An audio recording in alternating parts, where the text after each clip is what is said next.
चलिए तो मैं आपको सबसे पहला प्रोग्राम आपकी लाइफ का लिखना सिखा देता हूँ और ये बहुत ज़्यादा सिंपल होने वाला है। पाइथन में कोई ज़्यादा चीज़ें करनी नहीं पड़ती। आप जस्ट जो आपका पाइचम था वो ओपन कीजिए, आपको जो main डॉट पाई था वो ओपन कीजिए, उसमें सारी चीज़ें डिलीट कर दीजिए। बस आपको लिखना है प्रिंट, फिर पैरेंथेसिस, फिर लिखना है स्मार्ट ट्रेडर्स हब। मतलब इतना ही लिख दिया तो आपका काम हो गया। फिर आपको यहाँ पर ये जो बटन दिख रहा है इसको क्लिक करना है और ये देखो प्रिंट हो गया स्मार्ट ट्रेडर्स हब। मतलब आपने अपनी लाइफ का पहला प्रोग्राम लिख लिया। कितना सिंपल है ना प्रोग्रामिंग। आप तो यूँ डर रहे थे।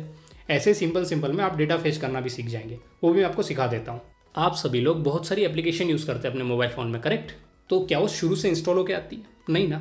ऐसे ही जब आप कोई प्रोग्राम इंस्टॉल करते हैं, जैसे पाइचाम इंस्टॉल किया, तो इसके साथ बहुत सारे मॉड्यूल इंस्टॉल होकर नहीं आए हैं। मॉड्यूल का मतलब ये है कि कुछ पीस ऑफ कोड जो किसी ने लिख रखा है। क्यों इंस्टॉल करके देंगे? बहुत सारा कोड है ना, इसमें तुम्हारी मेमोरी भर जाएगी। तो क्या किया है, हम एक काईटेप करके कोड मैंने जो लिखा है वो यहाँ पर, ये फाइल मैं आपको टेलीग्राम पे दे दूंगा। तो हमने क्या किया, उसको इंपोर्ट कर लिया। मतलब यहाँ पर हमने इस फोल्डर में उसको पेस्ट कर दिया।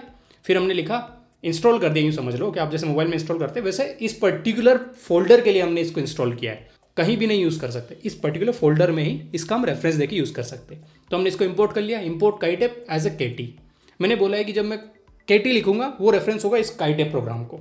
फिर मैंने क्या किया, ये ENC टोकन। अभी ENC टोकन होता क्या मैं आपको बताता हूँ। सबसे पहले आपको अपने ज़ीरोधा अकाउंट में लॉगिन करना है। उसके बाद आपको ये जो कुकीज़ वाला आपने डाउनलोड किया ना, इसके ऊपर आप क्लिक करिएगा। जैसे आप क्लिक करेंगे आपको ड्रॉप डाउन में कुछ खुलेगा जिसमें आपको ENC टोकन भी दिख जाएगा। और एक चीज़ ध्यान रखिए, पूरा एज इट इज़ अपने को सोचना नहीं है, अपने को एक थॉट प्रोसेस बनानी है कि ये क्या डाउनलोड कर रहे हैं, उसका सिमिलर क्या प्रोग्राम हो सकता है क्या। तो पॉसिबिलिटीज़ लेके चलनी है, क्योंकि मैं सबको हैंड आउट लेके नहीं चल सकता। थोड़ा बहुत आपको दिमाग लगाना ही पड़ेगा। कहीं पर आप अटकते तो आप कमेंट सेक्शन बता सकते हैं, मैं आपको गाइड कर दूंगा। अब इसमें जो ENC टोकन है इसको क्लिक करना है और ये खाली 24 आवर्स के लिए वैलिड होता है। जैसे आपने लॉगिन किया, कभी कभी तो 12 घंटे के लिए वैलिड होता है। तो ये एक्सपायर हो जाएगा, मतलब आपको हर बार नया डालना पड़ेगा।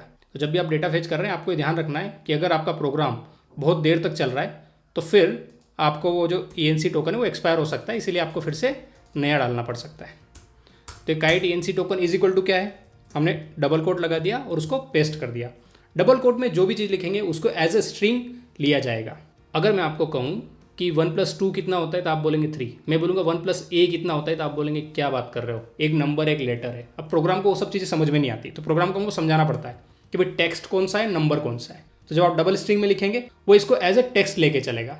अगर आपने डबल कोट में 1 भी लिख दिया ना तो उसको एज ए टेक्स्ट कैलकुलेट करके चलेगा। मतलब आप अगर उस डबल कोट वाली संख्या को और किसी और संख्या को ऐड करेंगे तो ऐड नहीं होगा। हाउएवर अगर आपने ऐसे ही 1 लिख दिया तो फिर उसको नंबर ट्रीट करेगा। तो हम लोग पहले इसको बता रहे हैं कि ये एज अ टेक्स्ट लेना है इसको। हमने काईटेप को जो केटी की तरह इंपोर्ट किया था, kt.काईटेप लिखा और उसके अंदर हमने पैरामीटर्स पास कर दिए काइट। फिर हमने अपना यूज़र ID पास कर दिया और जो ENC टोकन हमने वहाँ से कुकीज़ से लिया था वो यहाँ पर पेस्ट कर दिया। अब मैं आपको यहाँ बता देता हूँ, ये जो हिस्टोरिकल डेटा काइट.हिस्टोरिकल है, इसके अंदर हमको बेसिकली 4 चीज़ें चाहिए होती हैं और उसके बाद आप हिस्टोरिकल डेटा ले सकते हैं। सबसे पहले होता है इंस्ट्रूमेंट टोकन, जो मैंने यहाँ पर डाल दिया। ये निफ्टी का लिया है मैंने, आप कोई भी ले सकते हैं। और फ्यूचर में आपको बता भी देता हूँ कहाँ से इसको लेना है और कैसे आप इसको ऑटोमेट भी कर सकते हैं। फिर हम देखेंगे कि फ्रॉम डेट हम चाहते हैं कि 1 नवंबर से लेकर 30 नवंबर तक का हम लोग डेटा निकाल के देखिए, वो भी 1 मिनट इंटरवल का। तो ये हमने लिख दिया है फ्रॉम डेट और ये हमने लिख दिया है टू डेट और हमने इंटरवल डाला है मिनट। तो अगर हम इसको चलाएंगे इस प्रोग्राम को तो यहाँ पर सारा डेटा प्रिंट होना चाहिए, जो भी हिस्टोरिकल डेटा है। यस, ये सब प्रिंट हो रहा है। मतलब आपने एक प्रोग्राम बना लिया है जो हिस्टोरिकल डेटा फेच कर सकता है 1 महीने का, किसी भी इंस्ट्रूमेंट टोकन का जो भी आप प्रोवाइड करेंगे। तो बस इतना ही था। अगर आपने ये सीख लिया तो आप इंस्ट्रूमेंट टोकन का डेटा इजीली फेच कर पाएंगे। अब इसमें कुछ एडवांस चीज़ें देखेंगे कि हमको एक इंस्ट्रूमेंट टोकन का नहीं देखना है। अब इंस्ट्रूमेंट टोकन क्या होता है, जैसे आपका ट्रेडिंग सिंबल होता है उसके रिस्पेक्ट में एक ट्रेडिंग टोकन होता है। जैसे आपका ट्रेडिंग सिंबल है निफ्टी, उसका एक इंस्ट्रूमेंट टोकन होगा, उसको एक नंबर असाइन किया गया होगा। जैसे अगर आप एम्प्लॉई है तो आपको एक एम्प्लॉय ID मिली होगी, तो वैसे यहाँ पर इंस्ट्रूमेंट टोकन काम करता है। तो अब हमको ये देखना है मल्टीपल इंस्ट्रूमेंट टोकन का अपन लोग कैसे ऑटोमेट कर सकते हैं, वो भी हम देखेंगे। फिर हम देखेंगे मल्टीपल इंटरवल का हम कैसे कर सकते हैं, 1 मिनट, 2 मिनट, 3 मिनट, जो भी अपना इसमें अवेलेबल रहता है काइट API में। फिर हम ये देखेंगे कि हमने पिछली बार देखा था कि लिमिटेशन है कि 1 मिनट का अगर आपको लेना है तो 60 दिन से ज़्यादा नहीं ले सकते। तो फिर अपन 60 दिन के बेच में कैसे ले सकते हैं।